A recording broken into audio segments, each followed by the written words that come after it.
I'm sure you all want to talk about is what's going on in Washington, and how about this economy and the situation with the joblessness and lack of recovery, and whether or not we're into a double-dip recession, and how about this raising of the debt ceiling, and what is this new commission that's going to recommend another $1.5 trillion worth of cuts and or revenue enhancers, and does that possibly mean tax increases? And if they don't come up with something that can be agreed upon by the Congress, by both the House and the Senate, then what are the consequences to that? What does that final option mean in regard to across-the-board cuts? I guess the term, what is the term they use? Sequestration. Sequestration.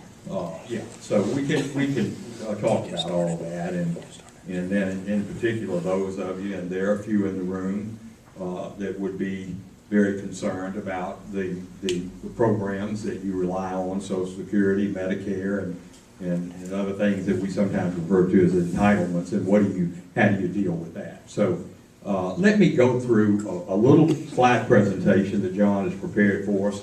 It's only 4 or 5, and I'll walk you through that real quickly, and then as he said, we want to open it right up to your questions, and I'll look forward to that. And so I pretty much talked about number 1, and let's go to, I love this cartoon, and I hope everybody in the back of the room can see this. The guy, the co-anchors, I guess as it would be, the guy saying, today both Republicans and Democrats move closer toward raising the debt ceiling to remedy America's financial predicament. And the lady is saying, in other news, blood alcohol levels will be raised to solve drunk driving. In a way, I tend to agree with that, you're going to raise the debt ceiling to solve your debt problem, and the debt problem, when we voted to raise the debt ceiling, I didn't vote to do it, but it was $12.4 trillion, and we added 900 billion, almost another $1 trillion to that, rather than significantly cutting the debt. Okay, next slide. So what did this debt ceiling agreement do? $1.2 trillion in cuts over 10 years, with an additional $1.5 trillion in potential cuts, or like I was referring to, the third option, across the board cuts in all areas. Now actually, unless I'm mistaken, that 1.2 trillion was 900 billion in that first tranche of cuts.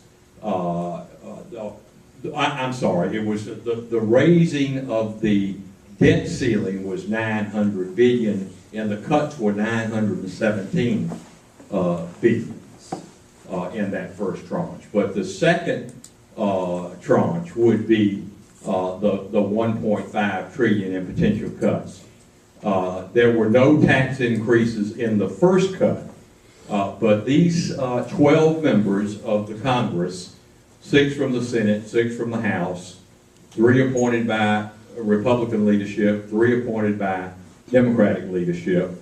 Those 12 people have already been chosen. I like the Republicans that were picked.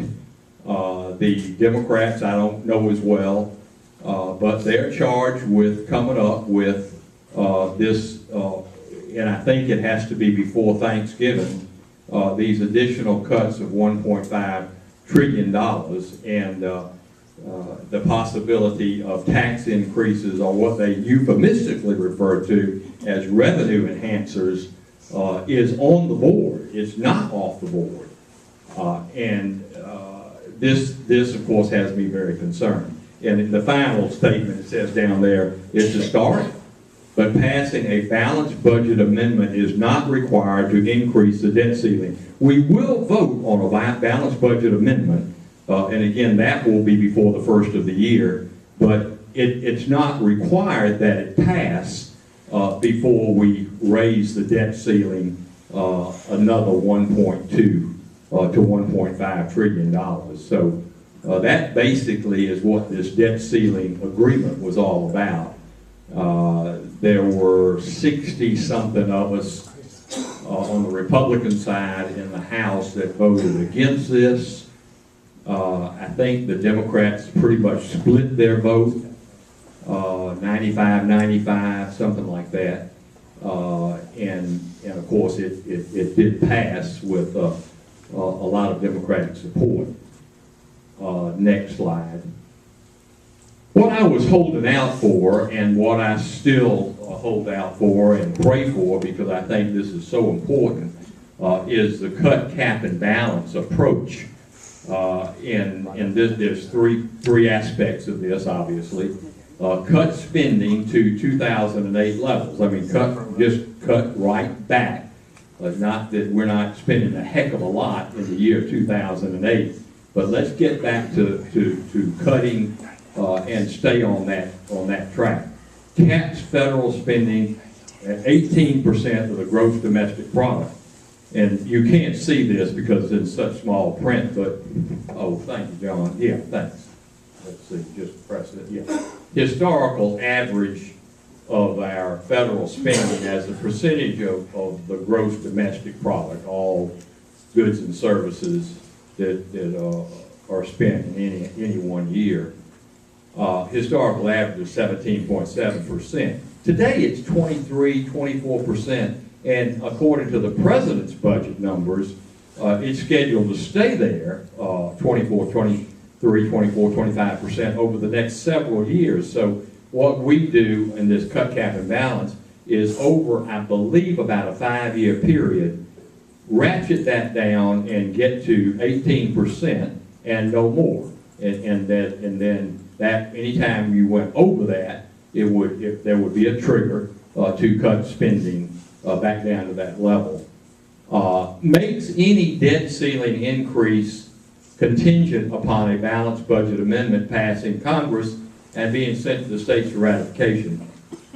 That's the main piece that is not in the thing that the agreement that I voted no on. And I just believe, I mean, people have said to me, well, you don't need. Why do you need a balanced budget amendment? Why can't you just balance the budget? It doesn't take a constitutional amendment for us at home to balance our budget. We do have a constitutional amendment, of course, at our state level. That the budget has to be balanced every year. And I think 48 other states, in addition to the state of Georgia, have that as a part of their constitution to restrain them. They do have authority under the Constitution to borrow some money, bonded indebtedness, but I believe I saw State Senator Barry Loudermilk a little early. I don't. He great. Maybe if Barry is still here, he might. You know, if that question comes up, might want to comment on what percentage of the state budget we are allowed to borrow to put up buildings like what we see across the street at Georgia Highlands and on college campuses and that sort of thing. But it's a very limited percentage, and I think it's not more than 10%. And I don't know that Georgia's ever borrowed more than 6% of their budget. So, but this balanced budget amendment would have some waivers for emergency, I guess similar to Hurricane Irene and the cost of that. If we declare war, we Congress declare war like we didn't in Libya, and it's a legitimate cost to defend our country from invasion from some foreign power, then of course you have a waiver for not having a balanced budget at that time. But at least having passed the House and Senate, it would take 2/3, yes, and 3/4 of the states, but back in 1990,